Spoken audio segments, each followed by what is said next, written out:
ನಾಗಮಂಗಲದಲ್ಲಿ ಹೋಮ ಸೌಹಾರ್ದತೆಯ ಧಕ್ಕೆ ಉಂಟಾಗ್ತದೆ. ನಾವೇನು ಶಾಂತಿಯ ಸಂದೇಶ ಕೊಡ್ತೀವಿ?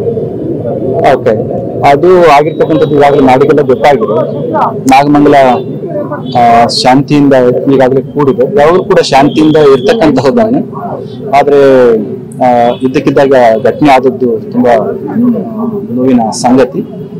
ಸಾಮಾನ್ಯವಾಗಿ ಯಾವಾಗಲೂ ಕೂಡ ಹಿಂದೂ ಮುಸಲ್ಮಾನ್ ಬಾಂಧವರು ಆ ಭಾಗದಲ್ಲಿ ಸೌಹಾರ್ದಯುತವಾಗಿ ಅಣ್ಣ ತಮ್ಮಂದ್ರ ಹಾಗೆ ಬದುಕ್ತಕ್ಕಂಥದ್ದು ನಾವು ಕಂಡಿದ್ದೇವೆ. ಆದ್ರೆ ಈ ಸಂದರ್ಭದಲ್ಲಿ ಇದು ಏಕಾಯಿತು. ಅದು ತನಿಖೆ ನಡೀತಾ ಇರ್ತಕ್ಕಂಥದ್ದು. ನಾವೊಂದು ಮನವಿ ಮಾಡ್ಕೊಳ್ತಕ್ಕಂಥದ್ದು, ನಾವೆಲ್ಲರೂ ಕೂಡ ಒಂದೇ ನಾಡಿನ ಮಕ್ಕಳಾಗಿದ್ದೇವೆ. ಧರ್ಮ ಬೇರೆ ಆದ್ರೂ ಕೂಡ ಮನುಷ್ಯತ್ವ ಒಂದೇ ಇರೋದ್ರಿಂದ ನಾವೆಲ್ಲರೂ ಕೂಡ ಸಹಬಾಳ್ವೆಯಿಂದ ಸಾಮರಸ್ಯದಿಂದ ಬದುಕುವಂತ ರೀತಿಯಲ್ಲಿ ಬದುಕೋಣ ಅಂತ ನಾನು ನಾಗಮಂಗಲದಲ್ಲಿ ಹೋಮ ಸೌಹಾರ್ದತೆಯ ಧಕ್ಕೆ ಉಂಟಾಗ್ತದೆ. ನಾವೇನು ಶಾಂತಿಯ ಸಂದೇಶ ಕೊಡ್ತೀವಿ? ಓಕೆ, ಅದು ಆಗಿರ್ತಕ್ಕಂಥದ್ದು ಈಗಾಗಲೇ ನಾಡಿಗೆಲ್ಲ ಗೊತ್ತಾಗಿದೆ.